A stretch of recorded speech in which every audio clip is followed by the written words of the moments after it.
Summer season வந்துருச்சு. வீட்டை விட்டு வெளியே போனாலே உடம்பெல்லாம் எரியுது, புகையுது. எரியுதுடி மாலா, ஃபேன போடு. சோ இந்த சம்மர்ல உங்களோட உடம்ப ஹெல்த்தியா வச்சுக்கிறதுக்கு சில டிப்ஸ் சொல்றேன். சேவ் பண்ணி வச்சுக்கோங்க, உங்களுக்கு ரொம்பவே யூஸ்ஃபுல்லா இருக்கும்.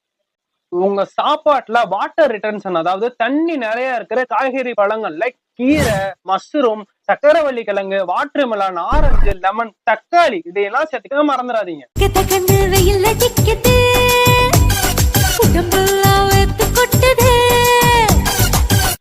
முடிஞ்ச வரைக்கும் மத்தியான நேரங்கள்ல சன் எக்ஸ்போசர், அதாவது வெயில்ல சுத்துறத அவாய்ட் பண்ணுங்க. இது உங்களோட ஸ்கின் சீக்கிரமே டேன் ஆகாம இருக்கிறதுக்கும் ஹெல்ப்ஃபுல்லா இருக்கும். என்ன வெயில், என்ன வெயில், சம்மர்ல நமக்கு பயங்கரமா வேர்க்கும். சோ நம்மளோட பாடி சீக்கிரமே டீஹைட்ரேட் ஆயிரும். இந்த ஊரை அப்படி